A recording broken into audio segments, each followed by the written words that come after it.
Eh ben, écoute, Nadia, tu as été très complète.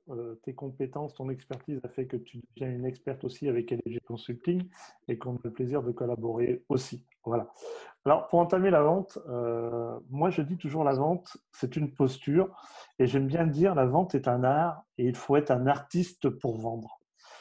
Parce que pour moi, il y a une phrase de Michel Serrault, qui est un ancien acteur. Pour ceux qui ne connaissent pas, ils peuvent regarder La Cage aux Folles, ils verront cet acteur qui était merveilleux.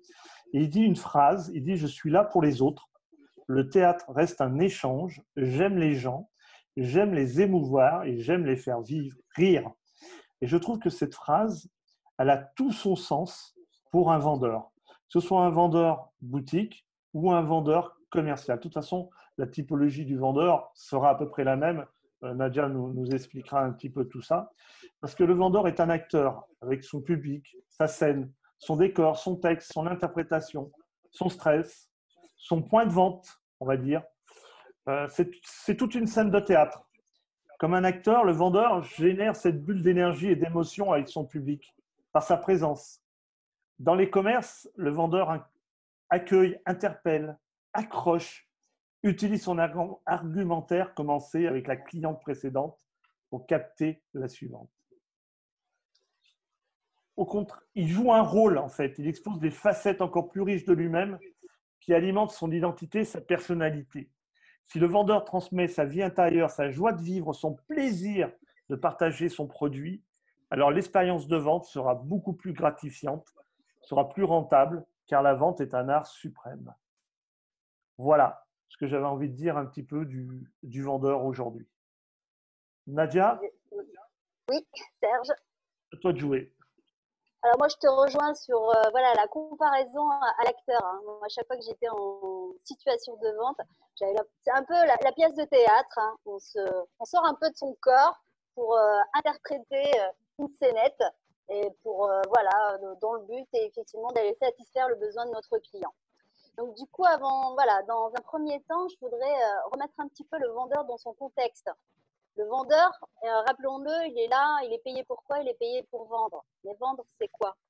Vendre, on va lui demander de vendre en volume, vendre des produits. On va lui demander d'élargir la gamme, c'est-à-dire on va lui demander de vendre, mais de vendre encore plus au même client. Il est là pour nourrir la marge de l'entreprise. Il est là pour défendre le prix de l'entreprise. Il est là aussi pour défendre l'image de l'entreprise auprès de ses clients et de ses concurrents. Donc on peut dire que le vendeur, dans sa mission, fait partie des enjeux économiques de l'entreprise.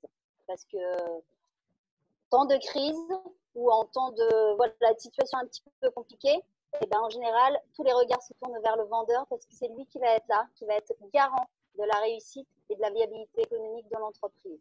Donc, je voulais souligner l'importance de la mission du vendeur dans son écosystème au sein de l'entreprise. Voilà. En fait, c'est l'ambassadeur de l'entreprise. Le vendeur est l'ambassadeur de l'entreprise. Il est ambassadeur en termes de produits, il est également ambassadeur en termes d'image, d'idéologie de son entreprise. Il doit être en accord avec l'entreprise dans laquelle il évolue pour être performant et que son client le ressente aussi et l'accepte en tant que tel. Très bien. Est-ce qu'il existe, on va dire, comment on peut reconnaître un bon vendeur d'un mauvais vendeur? Et ben, un bon vendeur va se différencier d'un mauvais vendeur. Pourquoi? Parce qu'il va maîtriser un certain nombre d'éléments. D'accord? Il va avoir des compétences plus accentuées, plus développées par rapport à un autre vendeur qui sera un peu moins performant, qui maîtrisera moins certains éléments effectivement au sein de l'entretien de vente, tout ce qui va englober sa relation commerciale avec le client ou le prospect. Donc, je voulais quand même vous dire aussi, un vendeur, comme tu le disais tout à l'heure, on rencontre pas des typologies de vendeurs, mais on va avoir différents vendeurs dans différentes structures. Tout à l'heure, tu parlais du vendeur en boutique. Donc, on a le vendeur magasin, effectivement, qui va avoir les mêmes missions, hein. Le but, c'est de vendre avec tout l'intérêt économique qu'il peut y avoir derrière pour l'enseigne ou pour le magasin. Mais ces missions vont être un petit peu différentes où il ne sera pas vraiment amené à prospecter parce que le client rentre dans le magasin. Donc, il y a déjà un désir de vente, du moins. Son rôle à ce moment-là va être de bien l'accueillir, de bien le conseiller, de lui vendre effectivement et de chercher à le fidéliser à l'enseigne. Et en parallèle, on va avoir le vendeur assis, l'attaché commercial sédentaire, et le vendeur dit debout, le commercial entreprise, qui eux vont partager un petit peu les mêmes objectifs, mais qui vont avoir des outils différents. Le vendeur assis, son outil, ça va être son téléphone et son sourire, parce qu'il faut transmettre le sourire au téléphone. Alors que le vendeur debout, le commercial terrain, lui, on va lui octroyer un secteur géographique et on va lui pointer des cibles clients à atteindre. Donc, on a bien, voilà, c'est différentes typologies de vendeurs. Et en parallèle, on peut également améliorer un petit peu la présentation du vendeur parce qu'aujourd'hui, quand on recrute un vendeur, on le recrute en fonction des objectifs de l'entreprise. Est-ce que l'entreprise va recruter un vendeur pour développer un portefeuille client, augmenter son nombre de clients, ou alors plutôt pour améliorer la relation à long terme et pérenniser les relations qu'il peut y avoir. On parle du profil chasseur, qui part en général avec un très petit portefeuille client, voire pas du tout, et le profil éleveur qui, lui, est là pour vraiment fidéliser, accompagner et développer le chiffre d'affaires des clients déjà clients. Alors, moi, j'ai envie de te demander aujourd'hui quelles sont les qualités premières d'un bon vendeur. Aujourd'hui, on se dit tous vendeurs. Voilà. Il y en a qui parlent beaucoup, il y en a qui parlent moins, il y en a qui écoutent. Voilà. Quelles sont pour toi les vraies qualités d'un vrai vendeur? Alors, les vraies qualités d'un vrai vendeur, je voudrais juste que vous gardiez à l'esprit que la décision d'achat d'un client, à 70%, cette décision est influencée par la personnalité du vendeur. Et à 30%, on va aller chercher des qualités techniques, des aptitudes techniques en termes de vente. Donc effectivement, le bon vendeur doit maîtriser, doit avoir des aptitudes techniques dans la vente et en parallèle, il doit avoir des qualités personnelles qui vont lui être très importantes dans la conclusion et dans la transformation de son prospect en client. Donc, par aptitude technique, on va parler effectivement de la maîtrise des différentes techniques de vente. Donc, au préalable, il doit avoir une bonne connaissance de son produit, de son marché et de ses clients pour être capable d'argumenter et de présenter. Et en termes de technique de vente, vous savez, dans le processus de technique de vente, on a plusieurs items. Moi, je les résume à 4 C. Le C pour contacter, le C pour connaître, le C pour convaincre et le C pour conclure. Parce qu'un bon commercial, Le cinquième C, c'est que ça, après, c'est un champion. C'est un champion. Voilà. Il a transformé l'essai et il renouvelle. Et quand il a bien transformé l'essai, il a été capable de faire revendre son produit par son client. Donc là, il est vraiment champion parce qu'il il a conclu la vente, il sait le suivre, il sait le fidéliser et il reste dans son environnement pour en faire l'ambassadeur à son tour. D'accord ? Donc ça, c'est une qualité technique. Il y a quelque chose d'assez fort que tu as dit aussi tout à l'heure, ça vient de sa posture. Il faut qu'il ait une posture ouverte, convaincante, à l'écoute, qui écoute le client, mais qui comprenne aussi ses besoins. Il faut qu'il arrive à identifier réellement les avantages du produit qu'il est en train de proposer par rapport au client, les bénéfices, parce qu'on ne vend pas les caractéristiques d'un produit, on y vend les bénéfices. C'est ça. Le client va choisir votre produit pour les bénéfices que ça va lui apporter. Donc, tu le disais très bien, donc dans la phase de découverte et dans la phase d'argumentation, l'atout premier en fait d'un bon vendeur, c'est de savoir écouter, d'avoir une écoute active. Lors d'un entretien de vente, les vendeurs ont tendance à tout de suite dire bonjour, à partir dans la présentation de leurs produits. Donc, certains sont bons, ils arrivent à détecter les avantages de l'offre et les bénéfices que ça peut engendrer pour le client, mais ils n'écoutent pas le client. La première phase, un bon vendeur doit avant tout découvrir en fait, identifier la problématique du client. Quelles sont ses motivations d'achat? Quels sont ses réels besoins, ses besoins explicites et peut-être même des besoins cachés pour l'avenir. À partir du moment où effectivement un vendeur, lors d'un entretien de vente, certains vendeurs l'oublient un petit peu, c'est pas le vendeur qui parle, c'est le client qui s'exprime. Et le vendeur ne fait que écouter. Et en fonction de tous les éléments, toutes les informations que lui fournit son prospect ou son client, il sera à même d'aller défendre son offre de produit parce qu'effectivement, il a détecté que la solution était entièrement adaptée aux besoins de son client. Il a pu identifier ses motivations et ses critères d'achat. Il sera capable de mettre en face des bons arguments qui vont parler à son client. Il sera aussi capable d'argumenter de manière pertinente, mais aussi de traiter les objections. trop souvent, les vendeurs craignent l'objection. Oh, il va me dire non, pourquoi il va me dire non? Alors que tout le monde le sait, hein, pour un vendeur, l'objection, c'est une bénédiction. Parce qu'un client qui objecte, c'est un client qui est déjà intéressé. Alors, Et vas-y. non, mais je voulais juste terminer qu'un bon vendeur aussi, on le repère à sa capacité à défendre son prix et à utiliser en fait la négociation gagnant-gagnant. On garde toujours à l'esprit hein, qu'il est là pour aussi défendre, il est garant de la rentabilité économique de son entreprise. Alors aujourd'hui, j'ai envie de te poser la question, pourquoi tu as choisi de nous parler des super pouvoirs du vendeur? Eh bien, les super pouvoirs du vendeur, pourquoi? Parce qu'un super pouvoir, d'abord, c'est quoi? Un super pouvoir, c'est une compétence clé dans le métier du vendeur qui font qu'il va réussir à se démarquer des autres et à être performant. Donc, il doit porter des compétences d'une manière plus approfondie et plus aboutie qui vont faire qu'il va à chaque contact client pouvoir transformer par exemple un prospect en vendeur. Et ces super pouvoirs, on va les retrouver à différents niveaux techniques, mais principalement, je pense, sur du savoir-être. Parce qu'un bon vendeur, c'est quelqu'un qui a des qualités relationnelles importantes. Un bon vendeur, c'est quelqu'un qui est sympathique, qui est souriant, qui est calme, qui est serein, qui est à l'écoute. Un bon vendeur, c'est également quelqu'un qui est enthousiaste, qui a une bonne communication, qui adapte sa communication à son interlocuteur, qui entend mais qui écoute et qui développe par la suite son entretien de vente. Un bon vendeur, c'est quelqu'un de persévérant parce que c'est compliqué la vente, la prospection notamment. Et dans la vente, l'acte, à partir du moment où on va approcher un prospect, parfois il faut plusieurs rendez-vous, notamment je parle du commercial terrain par exemple. On a besoin de plusieurs rendez-vous pour concrétiser en fait, pour signer le contrat de vente avec son client. Donc là, il faut de la persévérance, il faut être optimiste également parce qu'il faut savoir rebondir, il faut faire de son échec une réussite par la suite, savoir être capable de rebondir et d'analyser aussi ses échecs. C'est quelqu'un qui est ambitieux, qui a le désir de réussir, c'est quelqu'un aussi qui abat une masse de travail gigantesque parce que c'est un investissement énorme quand même. Un bon vendeur, c'est quelqu'un qui sait se préparer également. Parce que la préparation aussi, c'est 50% du boulot sur un poste de vendeur. Donc, toutes ces qualités font que, effectivement, le bon vendeur, il doit avoir certaines qualités à mettre en avant et qui lui confèrent ses super pouvoirs.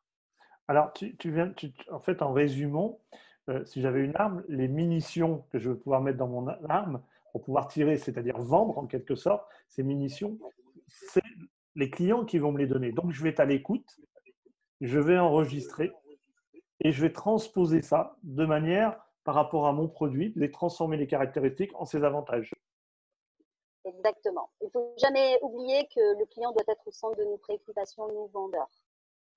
On part du client, de ses besoins, de ce qu'il nous dit, parce qu'il nous donne énormément d'informations qui vont nous servir, nous, dans notre entretien de vente. Et le meilleur vendeur, c'est celui qui apporte la bonne solution à son client. Quand entends-tu, enfin, qu'est-ce que tu dis par super pouvoir? Super pouvoir, c'est vraiment exceller, être excellent dans cette compétence métier qui fait que le client nous fait confiance, nous écoute et qu'un un bon vendeur est un vendeur qui transforme ses prospects en clients, qui sait fidéliser. Également, c'est toutes ces compétences-là. Donc son super pouvoir, c'est son humanité, c'est son audace, sa créativité. On parlait tout à l'heure d'écoute, de découverte client. C'est quelqu'un qui sera capable d'observer, d'analyser, de décrypter. C'est comme si vous aviez voilà, un regard laser, vous pouviez voir ce qui se passe derrière. Peux-tu nous présenter quelques-uns de ces super pouvoirs? Je suis Oui, curieux complètement. et les gens sont aussi curieux que moi. Exactement. Donc, par exemple, l'un des meilleurs traits, en fait, pour un bon vendeur, comme je l'ai dit tout à l'heure, on les appelle ça, en fait, le serial closer. Le serial closer, c'est quelqu'un qui sait conclure. Donc, c'est quelqu'un qui a de la clairvoyance, qui sait d'où il prend son client et il le mène à la conclusion. Un serial closer, son super pouvoir, c'est quoi? C'est savoir à quel moment conclure. Savoir détecter les feux verts qui lui sont propres pour pouvoir amener le client à la signature. Donc ça, c'est un des super pouvoirs, la capacité à conclure. Parce que si lui ne conclut pas, sachez qu'un autre commercial passera derrière. Et si lui, il a ce super pouvoir du serial closer, eh ben lui, il va conclure la vente et il va signer la commande. Magnifique. J'interpelle les personnes qui sont présentes. Si vous avez des questions, n'hésitez pas à agiter la petite main. S'il y a des choses, vous voulez revenir ou plus d'explications sur les sujets qu'elle aborde, je vous donnerai la parole assez facilement. Ah, il y a déjà Jamila qui a une question à poser. Le micro est ouvert. Bonjour. Moi, j'avais une question pour Nadia. Quelle est je l'avais tout à l'heure, mais du coup, quel est le pire scénario que tu as pu vivre et comment tu as pu réagir dessus avec tout ce que tu nous as dit? Alors, Si le pire tu, scénario que si j'ai tu pu dois vivre, nous citer un exemple. Ouais. le pire scénario que j'ai pu vivre, c'est donc j'ai été recrutée sur un poste où je récupérais un petit peu un secteur qui n'avait pas été travaillé depuis un certain temps ou alors mal travaillé. Et la situation la plus compliquée pour moi, ça a été juste déjà de pouvoir rentrer. Parce que on m'attendait avec le fusil. Hein. On m'attendait, vous ne vous a pas vu depuis X temps, on vous a appelé, personne ne vous a répondu. Donc ça a été compliqué de réinstaurer une relation de confiance. Et là, mon super pouvoir à ce moment-là, c'était la créativité et l'audace. On m'a interdit de rentrer par la porte, j'ai réussi avec énormément d'efforts et de travail à rentrer par la fenêtre. Et si j'avais pas réussi à rentrer par la fenêtre, je serais rentrée par la cave. Donc des fois c'est compliqué, ben oui, mais c'est ça le commercial, c'est super. Cette créativité et cette audace, quand on est convaincu que on a un produit qui est adapté à son client, et on fait tout pour lui démontrer qu'effectivement ce produit répond bien à son besoin. Et des fois il faut être créatif et faire preuve de beaucoup de persévérance. Donc, en général, j'ai toujours réussi à aller parce que je me fixe. Un commercial a des objectifs quantitatifs, qualitatifs. Et moi, en tant que commercial, je me suis toujours donné des objectifs supplémentaires. Donc, voilà, ce qui fait vivre. On reconnaît aussi un petit peu le commercial sur ces idées-là. Et on va dire que j'ai toujours réussi à atteindre tous mes objectifs, sauf avec un client où je vous avoue, ça remonte à des années, je cherche encore la solution ou la chose que j'aurais dû mettre en place, et j'en ai essayé beaucoup. Hein. Okay. Donc voilà, une des situations les plus difficiles, c'est quand on vous barre la route. Et là, il faut faire preuve de créativité et d'audace, et de courage parfois, pour y aller. Il y a Véronique, elle dit, quand on est convaincu, on sait convaincre. Oui. Oui, exactement. Il faut être convaincu par son produit, par sa solution, pour convaincre. Et si vous arrivez en ne croyant pas à ce que vous vendez, votre interlocuteur le ressentira et le verra. Tu as parlé d'objectifs. Est-ce que tous les vendeurs, ils ont le même objectif ou pas? Ils n'ont pas tous le même objectif parce qu'on parlait de secteur géographique. Il faut regarder la typologie aussi du portefeuille client. Alors, par contre, il y a du bruit. Je ne sais pas ce que c'est. Non, enfin, a priori, okay. Voilà. Voilà, ok. Donc, en fonction en fait de la typologie de son secteur géographique et de la typologie de ses clients, il va avoir des objectifs quantitatifs qui seront adaptés à ces secteurs. Et je dis une bêtise, quelqu'un qui, par exemple, suit une enseigne en particulier, s'il suit l'enseigne Auchan, il n'aura pas les mêmes objectifs en termes de chiffres que, je ne sais pas, l'enseigne Habitat, qui ne génère pas autant de chiffres d'affaires. Donc forcément, l'objectif quantitatif sera différent.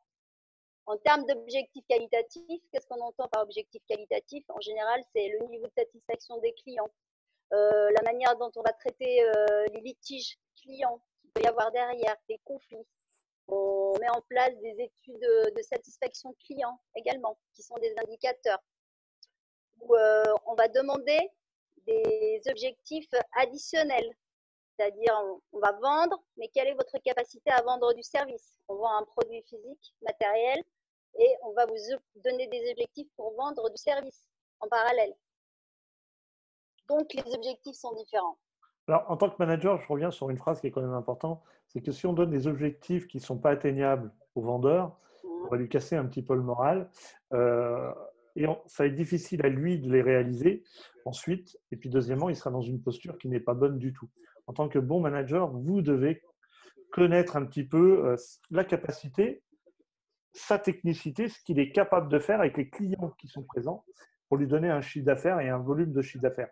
Sinon, on risque de le mettre en difficulté et on risque de le perdre. On parle de KPIs, souvent, nous dans le commerce, on en parle aussi dans le commercial. C'est important qu'ils soient mesurables et atteignables. Voilà. Oui, c'est une source aussi de motivation. Hein. Tu peux nous dire ce qui caractérise un petit peu un super vendeur dans sa technicité?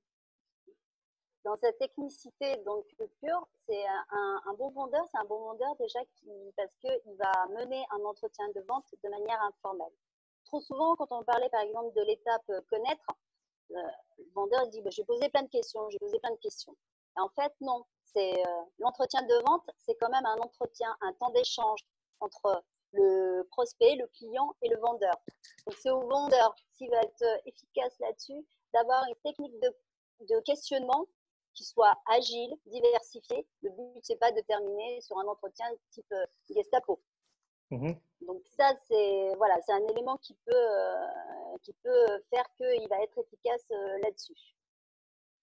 D'accord.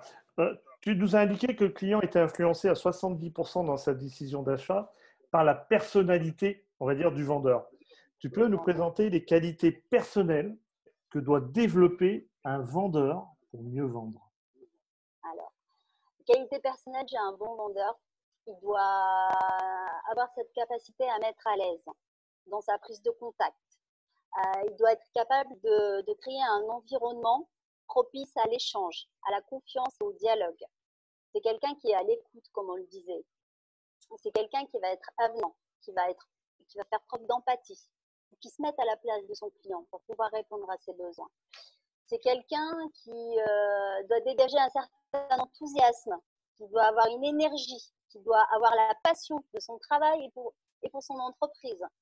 C'est quelqu'un également qui doit contrôler ses émotions face à un refus, face à une objection client, face à un comportement parfois difficile de la part d'un client également.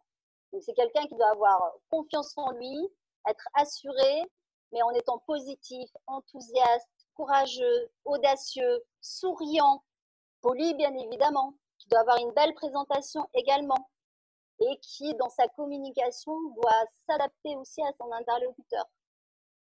En termes de vocabulaire, il doit être clair, précis, avoir un vocabulaire approprié sur le produit et par rapport à son client. C'est quelqu'un aussi dans sa communication non verbale qui doit être à l'écoute. Vous savez, dans la communication, on fait beaucoup miroir à l'autre, écho à l'autre. Donc, il faut qu'il soit aussi attentif à ça et à adopter un comportement professionnel, être honnête avec son client. Il y a quelque chose, je reviens un petit peu en arrière, c'est qu'effectivement, un bon client, enfin, un bon vendeur, il connaît son client en avance. Aujourd'hui, il y a la possibilité de mieux le connaître par le biais des réseaux sociaux, Instagram, ou carrément sur LinkedIn, voire Facebook et autres. Donc, on peut prendre des informations. Toutes les sociétés ont des informations dedans. Ils ont des valeurs qui sont assez exposées et autres. Je pense que le vendeur, il faut qu'il utilise tout ça dans son argument de vente parce qu'il va personnaliser la vente au client, en quelque sorte. C'est ça. On est bien d'accord. Et même quand on est d'accord, dans sa phase de préparation, donc effectivement, on va googliser. Hein. Moi, peu importe l'entretien que je vais avoir, j'aime bien regarder aujourd'hui avec Internet, on a accès à tout. Je googlise la personne. Déjà, des fois, le fait de voir le physique de la personne, ça nous enlève un peu une certaine angoisse. Si on doit rencontrer quelqu'un qui est un haut poste, qui a une personne à responsabilité, hop, ça nous fait redescendre. Et surtout, moi, ce que je préconise, c'est avant d'aller rencontrer les personnes, quand on a googlisé, est-ce qu'on n'aurait pas des points d'intérêt en commun qui vont faciliter en fait l'échange, la prise de contact, la mise en confiance. Tout ça, c'est des éléments qu'on doit préparer. Mais voilà, si vous arrivez, vous avez fait la même école qu'un de vos interlocuteurs, vous avez la passion pour le vin, pour le voyage, sur la phase connaître, on va reconnaître un bon commercial pour sa capacité à éveiller l'intérêt de son interlocuteur. Et l'intérêt, on va l'éveiller comment? En créant du lien, de l'émotion auparavant. Et donc ça, c'est une des manières, effectivement, se renseigner sur son client, préparer son entretien, définir en amont l'objectif de notre entretien. Tout ça, ça aide à arriver dans une bonne posture. Il faut avoir un bon CRM. Il faut aussi avoir un bon CRM. Parce que, bon, Excel, c'est bien. Mais aujourd'hui, en plus, avec toutes les applications digitales qui existent, c'est merveilleux. Hein. On dit toujours un client, bah, je vais aller prospecter un client. Aujourd'hui, il n'a pas de besoin. Ah, bon, il faut que je me programme une relance. Un CRM va nous permettre déjà, de qualifier ce prospect, de nourrir la relation, l'historique de la relation du client. Et avec les différentes applications qu'on a aujourd'hui, on peut lui envoyer des mailings, on peut lui envoyer des SMS en direct. Enfin, vraiment, moi, je suis une partisane du CRM. Après, c'est un certain coût pour une entreprise d'investir dans un CRM. Mais effectivement, aujourd'hui, si on veut faire du développement commercial, le CRM est un des outils importants. Benoît, il avait une question. Oui, bonjour, bonjour à tous. Bonjour Nadia. Justement, tu parlais juste avant des super pouvoirs et tu disais que l'émotion, c'était une grande partie justement qui permettait de conclure une vente.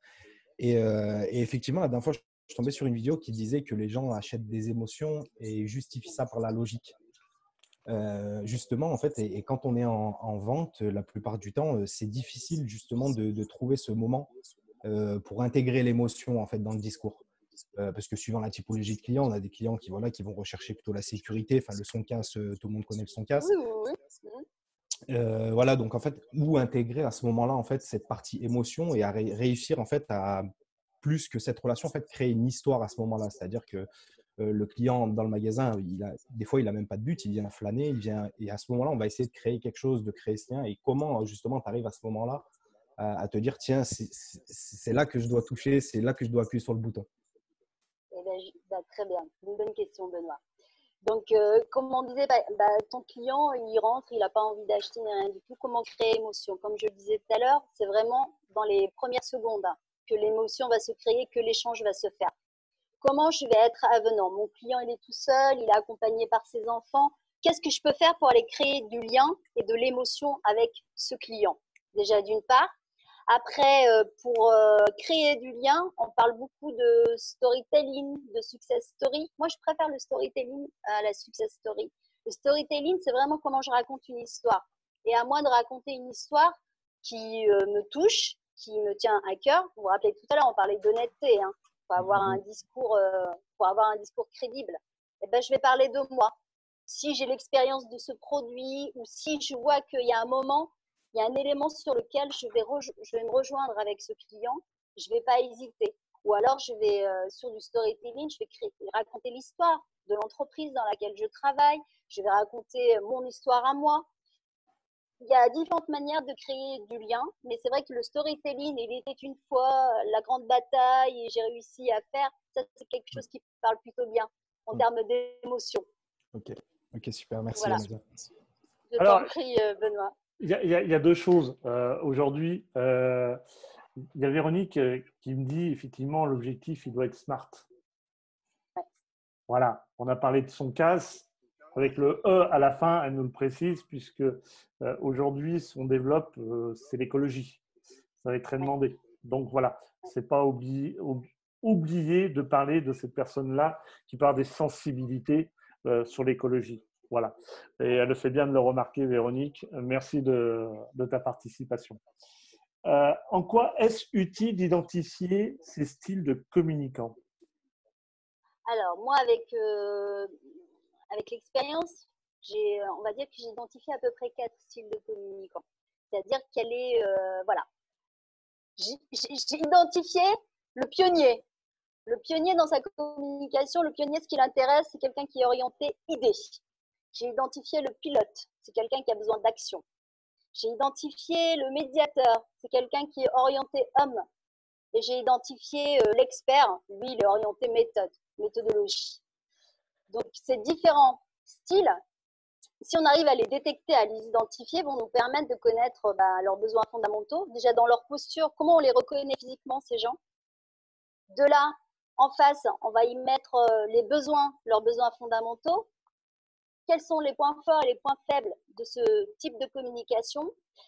Et comment ils se comportent quand ils sont en autodéfense? Quel est leur comportement défensif? Et derrière, comment je vais pouvoir réussir à leur parler et derrière, comment je vais ajuster mes arguments. Je pense à un client qui me disait, il avait un produit, une prestation, un service à vendre qui était plutôt digital. On est un peu sur une base de CRM, mais pas que. Mais le CRM intelligent, la business intelligence. Et il a eu un entretien donc avec c'est une entreprise familiale, le père fondateur et sa fille qui devait reprendre derrière. Il a eu 2 entretiens avec la fille, très bien passé, l'offre bien adaptée, super. Par contre, c'était pas elle la décisionnaire. Donc il fallait rencontrer à un moment le directeur régional, le père. Rencontrer le père, qui était dans sa posture en termes de communication, qui était très fermée, et donc mon client a argumenté, a apporté toutes sortes d'arguments. C'est innovant, vous avez le bénéfice pour vous, c'est que ça va changer un peu votre image, vous allez faire des économies en termes de coûts, c'est un outil facile d'utilisation. Il a sorti tous les arguments possibles et inimaginables. Par contre, il n'a pas identifié que le besoin fondamental de son interlocuteur, ce n'était pas quelqu'un qui était dans l'innovation, c'était quelqu'un qui était axé sur les humains.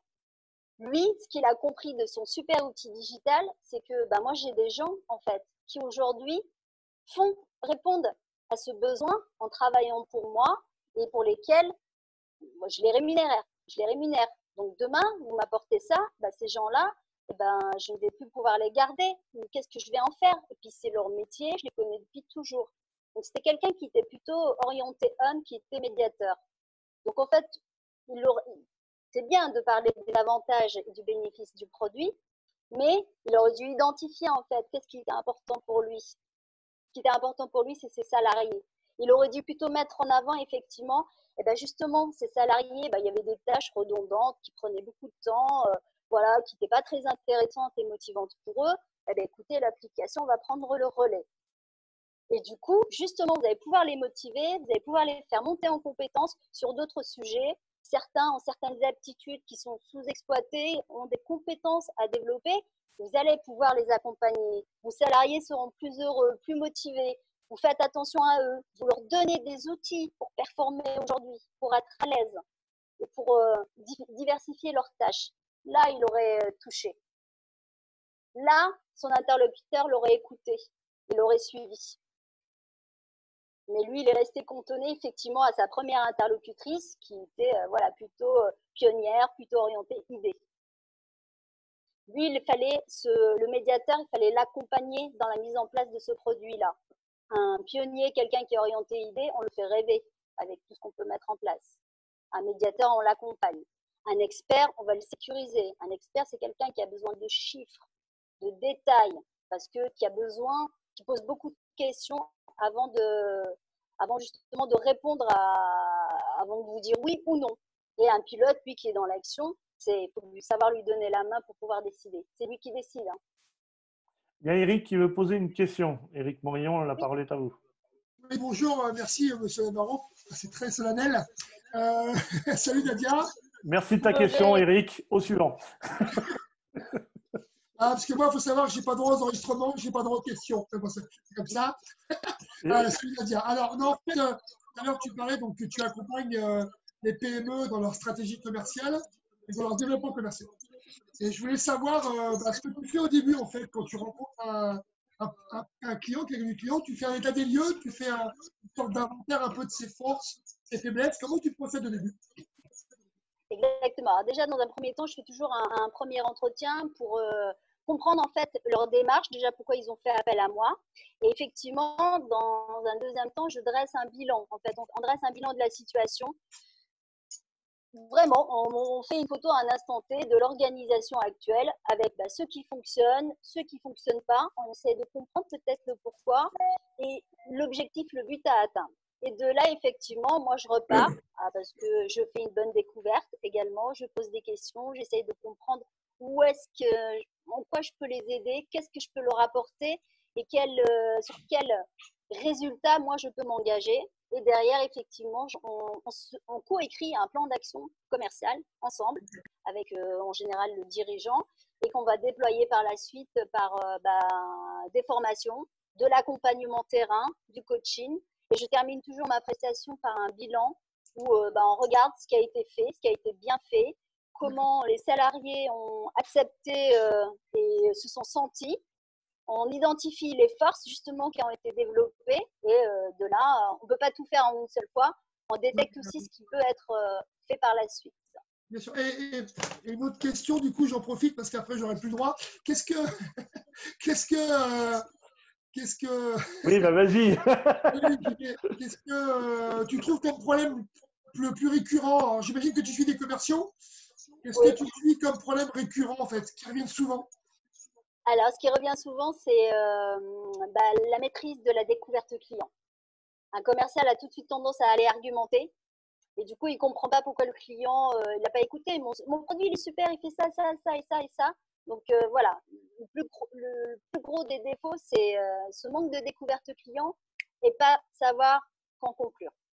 Parce que des fois, voilà, on attend les objections, on attend. Ah, du coup, Eric, c'est moi qui ai une question pour toi. Très bien, ça tombe bien. Je sais que toi, tu travailles dans les ressources humaines, dans le recrutement. Ouais. Comment tu fais pour justement, si tu as un client qui te sollicite pour recruter un vendeur? Alors, après, il y a la vente pure magasin et après, il y a les commerciaux. Moi, je recrute assez régulièrement des commerciaux. Et en l'occurrence, on va vraiment recruter ces personnes-là. Alors, je ne vais pas faire un cours de recrutement, je vais faire court. Promis, Serge, je fais court. Mais c'est vraiment un métier, c'est pas comment dirais-je, c'est pas les plus diplômés qui sont souvent les meilleurs. C'est vraiment un métier à part, je trouve, ce métier commercial, parce qu'il y a un vrai comportement à avoir, un vrai savoir-être. Et moi, je le recrute même parfois dans certains dispositifs sans CV. Parce que c'est vraiment. Et après, on va bien sûr former les gens à ça. Parce qu'il y a la résistance au stress, il y a la résistance à l'échec qui est compliquée dans ces métiers-là. Parce que quand on fait du porte-à-porte, parce que parfois on va prendre 10 portes. Donc je pense que c'est un métier de commerce qui est vraiment lié au soft skill, qu'on appelle au savoir-être. C'est pour moi le plus important. Parce que je pense que les équipes de vente, elles s'apprennent. Mais il faut une base. Moi, j'ai fait de la distribution pendant 30 ans pratiquement.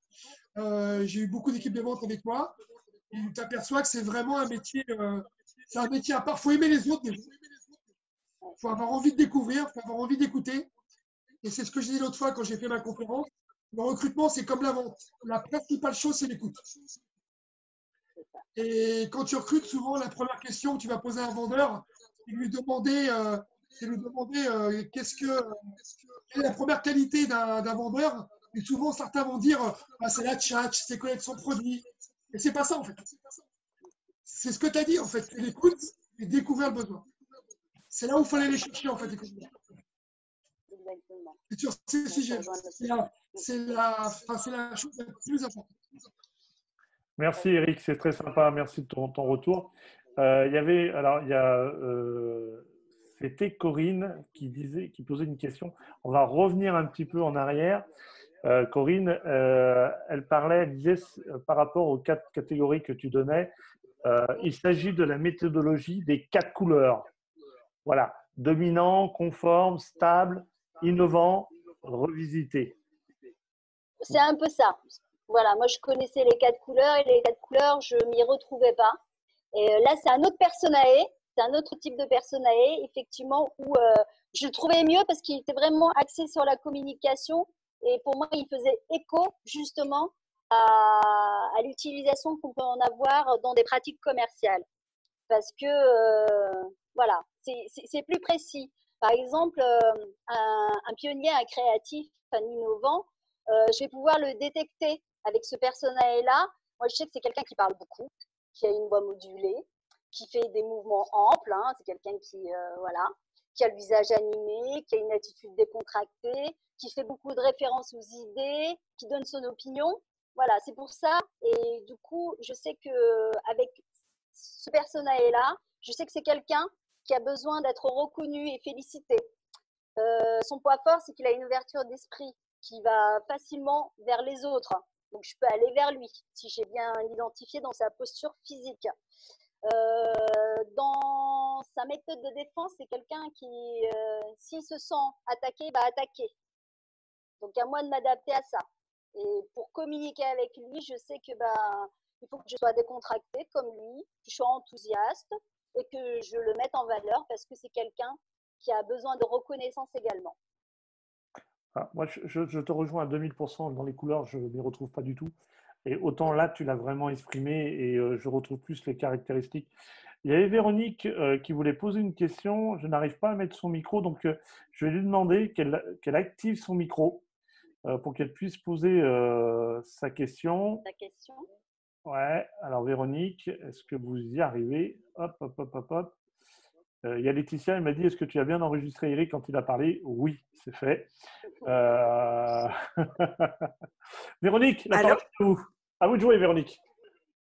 Non, en fait, ce n'était pas du tout une question que je voulais poser, c'était une affirmation que j'ai faite. Ah, bah alors, parfait. Alors, allez-y, encore mieux. Je parlais d'audit, en fait. Avant de faire quoi que ce soit dans une entreprise, on fait un audit pour pouvoir après, justement, ajuster ce qu'on a à faire par rapport aux desiderata d'entreprise.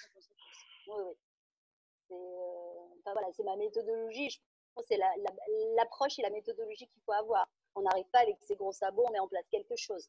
Oui, tout à fait. C'est incohérent. Et, après, moi, je sais que moi, dans ma démarche, quand j'arrive chez un client, alors déjà, il y a ce côté affect, je rejoins un petit peu Benoît, où moi, je suis à mon compte et je me dis que je me suis mise à mon compte parce que quelque part, je choisis, quand financièrement je peux le faire, je choisis mes clients.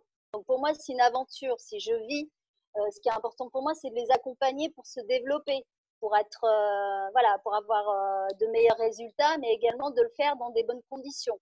Donc du coup, moi, j'ai besoin de vraiment m'immerger dans l'entreprise, dans la structure. Et de toute façon, la solution que je vais proposer, c'est moi qui m'adapte à eux. C'est pas eux qui s'adaptent à moi. Et dans ma proposition, je m'adapte aussi à leurs besoins. Comme un vendeur, je les écoute, je vois vers où ils veulent aller, et moi je les conseille. Mais pour faire une proposition, moi j'ai besoin tout d'abord de faire un bilan avec eux. J'avais un client, je l'avais eu au téléphone, il m'a dit écoutez, envoyez-moi la fiche produit de votre formation. Je dis écoutez, moi je ne fonctionne pas comme ça. Je peux vous envoyer une fiche produit avec les éléments abordés. Certes, mais moi, c'est pas comme ça. Moi, je fais des formations sur mesure. Moi, j'accompagne les gens, j'accompagne des petites structures, j'accompagne des entrepreneurs, des TPE, des PME, et je mets un point d'honneur à vivre les choses avec eux, en fait. Et c'est des clients avec qui je reste en contact, je prends des nouvelles régulièrement, ils me disent qu'est-ce qu'ils ont continué à appliquer, à ne pas appliquer, je leur redonne encore des conseils, même si c'est pas rémunéré. Mais voilà, moi dans ma démarche, comme disait Eric, il faut aimer les gens pour faire ce métier. Et le métier de consultant et de formateur, c'est pareil, il faut aimer les gens. Alors, on en revient aussi dans EG Consulting. Nous, quand on organise une formation, on organise un team building, des coworking, on organise plein de choses. Mais avant d'organiser quoi que ce soit, on fait un état des lieux, un inventaire, un audit, si vous voulez, au sein de l'entreprise. Parce qu'on n'arrive jamais avec une feuille pré-remplie, on arrive avec une feuille vierge et un stylo. Voilà, Corinne en a un dans les mains d'ailleurs, justement. On arrive avec ce stylo et on écrit les besoins. On écrit l'objectif et on écrit les hommes, l'humain, où ils en sont. Et entre l'objectif et l'humain, il y a un vide. Et c'est ce fameux pont pédagogique qu'on va créer, qu'on va construire. Voilà, moi j'adore, Nadia, tu as raison, de parler de créativité, de créer le projet pour l'entreprise, parce qu'il va appartenir à l'entreprise, déjà et d'une, par rapport à ses problématiques, par rapport à son objectif, par rapport à son humain. Et c'est là où on est fort. Par rapport aux grosses sociétés de recrutement où ils arrivent, c'est déjà préétabli. Nous, on est dans la créativité et on fait vraiment un produit unique qui est destiné à eux et qui est destiné à eux pour gagner. C'est leur apporter la bonne stratégie, c'est la stratégie gagnante. Merci Nadia. C'est aventureuse. Il y a Marc qui voulait poser une question. Hop, allume ton micro, Marc. Vas-y, c'est bon. Vas-y, je te laisse. Ça y est, ça devrait fonctionner. Oui, Nadia, j'ai une petite question quand même aussi assez pertinente concernant la gestion des conflits. Donc, effectivement, c'est un sujet parce que on a tous connu ça. Hein, et puis, quand tu accompagnes aujourd'hui des entreprises, on parle du super vendeur avec beaucoup de complaisance, d'émotion, de bienveillance et toutes les compétences qu'il peut avoir. Et comment tu abordes le sujet de la gestion des conflits avec le client? Est-ce que tu peux apporter une précision là-dessus pour l'accompagnement du patron, quoi, enfin d'une entreprise? D'une entreprise, de la gestion des conflits avec ses salariés, tu veux dire? Non. Comment aborder voilà. la gestion de conflit avec le client vis-à-vis de ce bon vendeur de super pouvoir? Donc, qu'est-ce qu'on peut lui donner? Qu'est-ce que tu lui donnes comme moyen pour s'affronter au client qui est effectivement insatisfait et qui le sera tout le temps?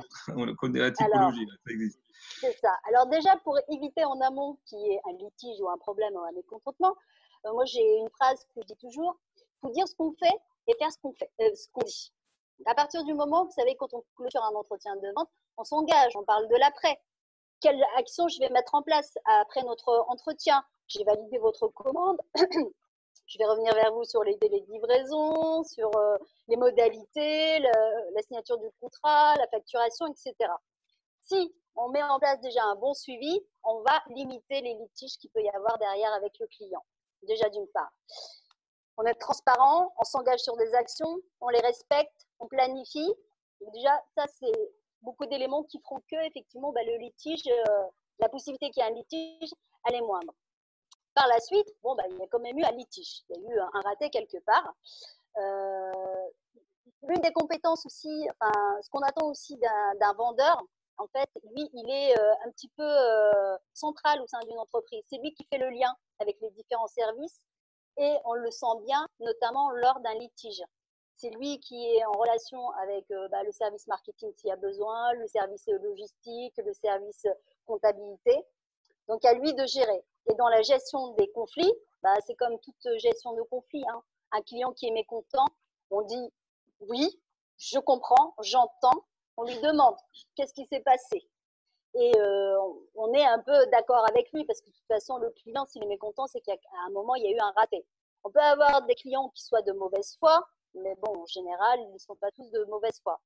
Et un bon vendeur, c'est le vendeur qui va être réactif, qui va prendre en compte la réclamation, qui va faire le nécessaire pour répondre, pour clarifier la situation avec son client.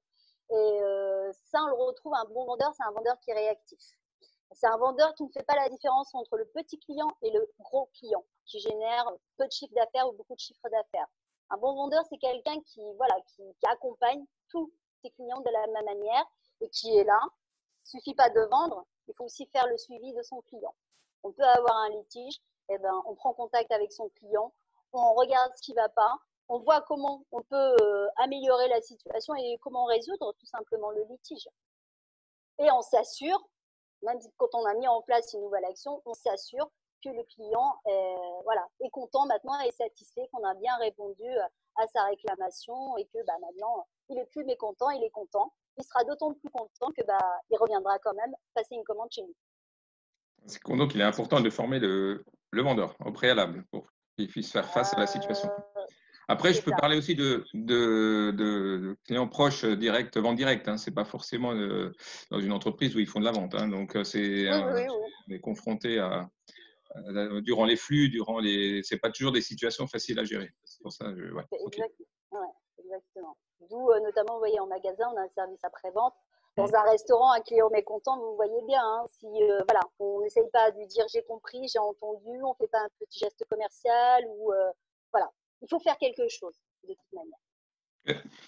Alors, on a deux spécialistes de la restauration, hein, entre Jamila et Diane. Oui. Voilà. Hein, Alors, ils n'ont jamais de clients mécontents parce qu'ils leur font un service qui est parfait, en règle générale.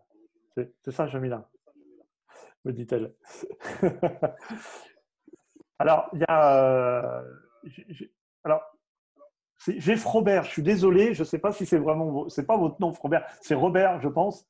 C'est Franck. C'est Franck. Ah, moi, je vois Frobert, je suis désolé. Il dit par une bonne gestion de conflits clients, pour une bonne gestion des conflits, on fidélise aussi les clients. Si on sait répondre à sa problématique, en quelque sorte. Voilà. Je trouve que c'est une belle phrase. Tout à fait. Voilà. Surtout, des fois, le vendeur, il a peur des objections. Je reviens sur les objections parce que souvent, déjà, le vendeur, il a peur du contact humain. Il a peur de poser des questions. Une fois qu'il a eu le courage de poser les premières questions, souvent, si le client il fait une objection, il va se cacher derrière son produit. Il va avoir du mal. Ce qu'il faut savoir, c'est que l'objection fait partie de la vente. Je connaissais quelqu'un qui était très doué et qui disait cette phrase. Il disait, moi, si j'ai bien fait mon boulot avant, je n'ai pratiquement aucune objection. La seule objection qu'il peut y avoir, c'est la négociation du prix, parce qu'à un moment donné, elle existera toujours. Si j'ai bien présenté mon produit, si j'ai bien défini les caractéristiques, j'ai transposé mon avantage client, que j'ai vraiment répondu à sa demande, j'ai reconnu sa typologie, j'ai mis tout l'amour, tout le cœur, tout l'enthousiasme, l'énergie, il doit me rester qu'une seule, c'est celle de l'argent, en règle générale. Est-ce que tu es d'accord avec moi ou pas? Oui et non.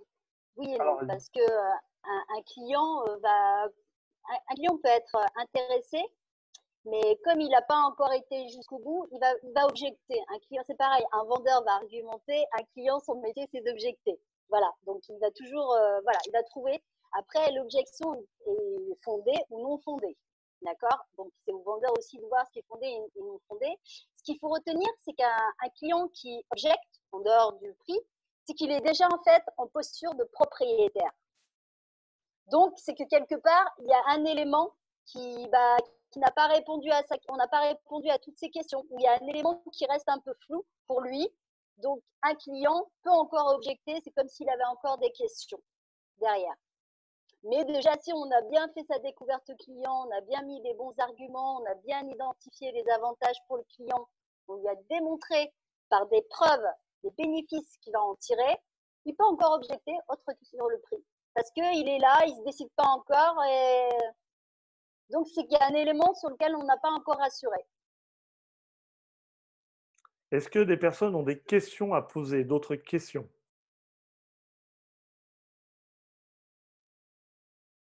Benoît, je t'invite à prendre la parole. Ah, il faut allumer le micro, Benoît. Ouais, c'est fait. Oui, Nadia, moi j'avais une question. Est-ce qu'il t'est arrivé de ta propre intention de refuser un client? Parce que c'est vrai qu'on se défend, on se pose la question, est-ce qu'il y a des clients qui ne rentrent pas en adéquation avec nos valeurs de travail? Donc, est-ce que toi, ça t'est arrivé des fois de dire bah non, je préfère peut-être m'asseoir sur un contrat et préserver ce que je pense comme valeur plutôt que d'y aller financièrement parlant, quoi. Exact. Donc, alors, pour la petite histoire, moi j'ai toujours eu dans un coin de ma tête cette envie de me mettre à mon compte, mais bon, oui, non, ça va venir, dis bon, je le ferai un jour. Et puis, dans la vie, il n'y a jamais de hasard. J'ai recroisé une personne que je n'avais pas vue depuis 20 ans et bon, on fait un petit bilan sur nos vies et notamment nos vies professionnelles. Elle était un peu au même niveau que moi, elle voulait changer, se mettre à son compte et tout de suite, hop, on se dit, on peut peut-être faire des choses ensemble. On a fait une première mission. Le but derrière, c'était de mettre en place un partenariat qui, du coup, financièrement, moi, c'était mon gros matelas. Quand tu démarres, tu as le matelas financier où tu es bien à l'aise et là, tu dis, c'est cool, j'ai ce matelas financier, je vais m'éclater, ça va être que du bonheur. Mais, gros problème, c'est que première mission, et là, je vois que on n'a pas vraiment les mêmes valeurs, on n'a pas vraiment la même méthodologie, on n'a pas la même approche des gens, de l'humain. Donc, surtout ces valeurs que moi, je voulais porter en étant à mon compte. J'ai un peu quitté le salariat parce qu'au bout d'un moment, je n'étais plus en accord avec justement les stratégies, les idées des entreprises. Et du coup, là, je me suis assise sur mon matelas financier, quoi, qui aurait pu être très, très confortable, je pense. Mais non. Et donc, du coup, oui, moi, ça m'arrive de dire non. Je suis sollicitée des fois et en fonction des profils. Quelqu'un, par exemple, je suis souvent commercial qui est souvent sollicité pour être un peu VRP, apporteur d'affaires. Et malheureusement, certains sont là, te parlent d'argent du début à la fin. Donc là, je dis non, mais en fait, toi, tu cherches un vendeur-chasseur, c'est pas moi. Merci, au revoir. Alors que oui, effectivement, financièrement, derrière, on doit redoubler d'efforts pour aller justement trouver ces clients qui vont partager les mêmes valeurs. c'est pour ça que toi et moi, nous avons atterri à la stratégie gagnante. Et c'est pour ça. Je pense. C'est ça. Ok, Mais super. oui, oui. Après, voilà, quand tu as ton compte, effectivement, Non, parce que après, ça, c'est ça des peut choses. paraître même des fois, tu sais, contradictoire avec enfin, l'objectif même d'une société qui est de faire gagner. Même dans un magasin, je me dis, des fois, on peut avoir des clients qui sont mais exécrables. Et je me dis, est-ce qu'il est pas des fois plus sage de se dire, tiens, allez, le client, je me permets de le refuser, je me permets pas d'être désagréable avec lui, mais en toute courtoisie de dire, écoutez, je ne vous sers pas parce que c'est totalement odieux, que ce soit du manque de respect ou quoi que ce soit. Et de se dire, forcément, ça ne va pas en adéquation avec le fait de vendre, mais pour le bien-être de l'entreprise et peut-être pour le bien-être aussi des vendeurs, psychologique, je me dis, est-ce qu'il ne faut pas des fois faire Bah, l'impasse? le faire, comme tu as dit, en y mettant les formes, voilà, peut-être un client hystérique, faire essayer de redescendre un petit peu. Et si tu vois qu'effectivement en face, le client il est exécrable et que de toute façon il ne va pas redescendre, l'inviter gentiment à partir parce que, bonjour la publicité, parce que pendant ce temps-là, il fait son cirque dans le magasin, déjà d'une part. Et puis si tu cèdes là, il va revenir tous les 4 matins, il va faire le même cirque. C'est ça. Donc, j'ai eu un directeur de magasin où j'étais là, en fait, où il y avait un client, mais exécrable avec un vendeur. Le vendeur s'était engagé, il a fait ce qu'il a dit, tout bien.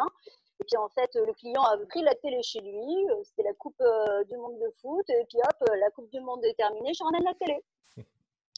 Normal. Ah oui, non, ça marche pas bien, les couleurs, elles sont pas bien et tout. Et donc il y avait quand même voilà, un certain nombre de modalités. On ramène pas une télé après 1 mois et demi d'utilisation sous prétexte que, ok, on va l'envoyer au SCB. Non, je veux pas, ça va vous rembourser quoi. Et le client a commencé à péter un câble dans le magasin. Et là, bon, Serge, parce que c'était un super vendeur aussi, le manager est arrivé, il a dit non mais le client est roi. Alors déjà, le vendeur s'est retrouvé en porte-à-faux parce qu'il était en train de gérer une situation, son manager vient et dit autre chose. Et ce vendeur-là, je l'ai revu au moins 2 ou 3 fois, alors que je ne passais pas tous les jours dans le magasin, où à chaque fois, il venait, il faisait le cirque. Et il achetait et ramenait. Il achetait et ramenait. Ok, donc, super. Donc non, des fois, il ne faut pas hésiter à dire non, quoi. Moi, je me rappelle d'une histoire que je vais raconter avant qu'on conclue. C'est à Carrefour. Il y avait une dame qui achetait tous les samedis une tarte aux pommes. C'est véridique. Elle la ramenait le lundi la moitié. J'étais chef de secteur et un lundi matin, j'étais de permission.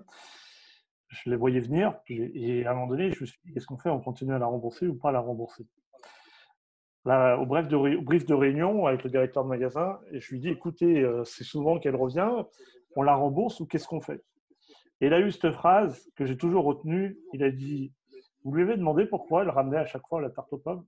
Je dis, bah oui, mais elle ne nous dit jamais la vérité, puisqu'elle nous dit finalement que sa tarte aux pommes, elle n'était pas bonne, il y a quelque chose qui n'allait pas.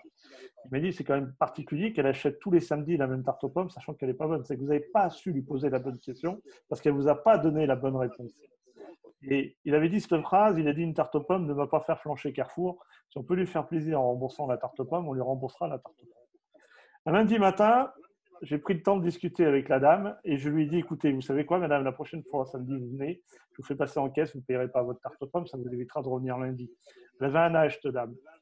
Et là, très bien apprécié le sujet. Et un jour, elle est venue vers moi et elle m'a parlé. Et elle m'a dit, vous savez pourquoi j'achète cette tarte aux pommes? C'est pour mes petits-enfants quand ils viennent me voir et que j'ai quelque chose. Et quand je la ramène, c'est qu'ils ne sont pas venus. Ça m'a... J'en ai parlé et du coup, elle avait sa tarte aux pommes et sa tranche de flan puisqu'elle avait ça gratuitement tous les samedis. C'était ça. Voilà. Donc, on peut refuser un client pour une raison ou une autre. Et puis après, on peut avoir un côté humain, merveilleux, qui peut donner de l'émotion et ça peut être super sympa. Voilà. Donc, ça répond un petit peu à ce que a dit Nadia. Et voilà. Donc, Nadia, j'aimerais que tu fasses une petite conclusion rapidement sur l'état d'esprit du vendeur, ses qualités, ses défauts. Allez, tu nous fais tout ça dans une sauce de salade, puisque ça va être l'heure de l'apéro avant d'attaquer le repas du soir. Voilà. Donc, écoute, pour moi, un bon vendeur, c'est un vendeur qui doit avoir la bonne posture d'écoute. Pardon. Il doit avoir la bonne posture d'écoute. Il doit avoir des arguments percutants, adaptés aux besoins de son client. Il doit savoir traiter son client en le mettant au centre de ses préoccupations. Il doit avoir aussi des qualités humaines. Il doit être énergique, enthousiaste, dans l'empathie. Tout ça fera qu'effectivement, il pourra réussir dans sa mission de vendeur. Et le super pouvoir du super vendeur, c'est, je pense, vraiment l'écoute active, être là au service de son client. Ça, c'est le super pouvoir à retenir aujourd'hui, je pense, en plus d'être serial closer. Bravo. Et Audrey, les qualités du vendeur vont-elles changer avec le contexte actuel? Ça, c'est une belle question. En effet, avant l'écoute, j'ai l'impression qu'il va falloir le rassurer, notamment dans mon domaine. Audrey, c'est l'hôtellerie. Alors, l'hôtellerie, oui, et l'animation qu'elle peut avoir avec les salles, les locations et autres au sein d'une grande chaîne d'hôtels qui est le Mercure. Voilà, je n'ai pas fait de pub. Hein. D'accord, non, mais pas du tout.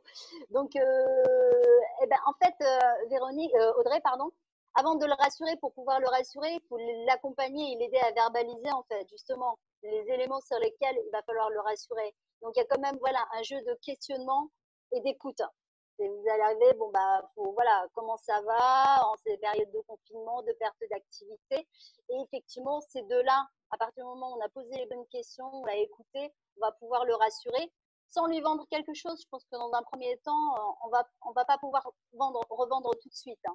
Là, il va vraiment falloir juste aller sonder nos clients, nos partenaires, pour connaître justement leurs besoins, où est-ce qu'ils en sont aujourd'hui et en quoi on peut les accompagner. Et peut-être, oui, je pense qu'à un moment, on va aller décaler un petit peu nos plannings de vente parce que dans un premier temps, on n'ira pas pour vendre. On ira pour prendre des nouvelles, rassurer et montrer aussi qu'on est là avec eux et qu'on sera là pour les accompagner pour la suite. C'est aussi le rôle d'un vendeur, hein, d'être dans l'accompagnement et d'être dans l'écoute. Voilà. Je pense que le métier de vendeur, il évolue parce que le client, il évolue. Un bon vendeur, il sait s'adapter à ses clients, donc il va évoluer, il va se former au quotidien. Voilà. Un sportif de haut niveau, il s'entraîne tous les jours pour être performant le dimanche ou le samedi soir, même s'il ne joue pas en ce moment. Le vendeur, le manager, lui, il doit avoir aussi cette attitude de vouloir se perfectionner pour devenir meilleur à chaque compétition qu'il a. Chaque compétition, c'est un client, en quelque sorte. Si je peux résumer la situation et le transposer dans le milieu du sport, puisqu'on le fait assez régulièrement avec nos conférences et nos team building qui sont assez branchés sport et management. Voilà. Et je vais juste rebondir là-dessus un peu sur la discussion qu'on a eue en amont, Serge, en discutant en disant que là, dans le cadre de la reprise de cette situation de crise, je pense que les entreprises, le premier besoin dont elles vont avoir, effectivement, c'est d'un accompagnement en termes de tout ce qui était sécurité au travail, sécurité de la reprise, et aussi en termes de management, comment on va les accompagner, comment ils vont manager justement cette situation de crise. Et je pense que la vente, elle arrivera après. Voilà. Alors, elle me fait rebondir sur quelque chose, donc je ne voulais pas faire de la publicité dans mes webconférences, mais il est vrai que LG Consulting a mis tout un dispositif en place pour que les gens reprennent le travail, on va dire, correctement, avec de l'envie, de l'enthousiasme, du bonheur à retrouver leur quotidien qui était professionnel, puisqu'ils sont restés enfermés chez eux. Ce n'est pas une évidence pour eux de retrouver dans un milieu professionnel avec tous les risques qu'ils peuvent encourir, même si ils vont faire les courses, même s'ils se baladent facilement, retourner au travail pour eux, ça doit être un petit choc psychologique. Avec Marc, on a tous les produits dérivés sur l'hygiène et sécurité alimentaire pour accompagner la restauration. Avec Benoît, on a tout ce qu'il faut en termes d'accompagnement au sein des commerces pour leur réouverture. Et puis avec toi, Nadia, pour accompagner les entreprises justement au quotidien. Voilà. Sur le site, on a mis une petite bande-annonce.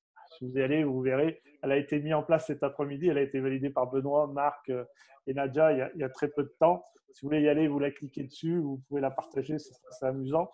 Je remercie aussi les gens sur Facebook qui ont partagé un petit post qui vont ramener beaucoup de personnes au sein de clients, on va dire, potentiels, enfin surtout des contacts au niveau de la stratégie gagnante sur Facebook. Je remercie Corinne puisqu'elle a été partisane. Marc aussi. Voilà. Et puis, j'ai envie de vous dire, prenez soin de vous, prenez soin de vos clients, prenez soin de vos équipes. Et puis, je vous dis à très bientôt. Il y aura certainement des webconférences qui vont arriver. De toute façon, on reste en contact. Si vous avez d'autres questions qui vous reviennent, parce que la nuit, Des fois, il y a des réflexions qui arrivent. Nadja ou moi-même, on reste en contact. Vous n'hésitez pas à revenir vers moi et je ferai Complètement. je vous mettrai en contact avec Nadja. Et je voulais vraiment vous remercier. C'est la 8e. C'était du boulot, mais c'était vraiment extraordinaire de partager tous ces moments avec vous sur les 8 thèmes qu'on a explosés. Et puis, franchement, un grand merci, un grand bravo à vous. Parce que si on est bon, c'est grâce à vous. Merci beaucoup. Ouais. Infiniment. Merci à toi, Serge. À très vite. Bye bye. Très vite, bonne soirée tout le monde. Merci.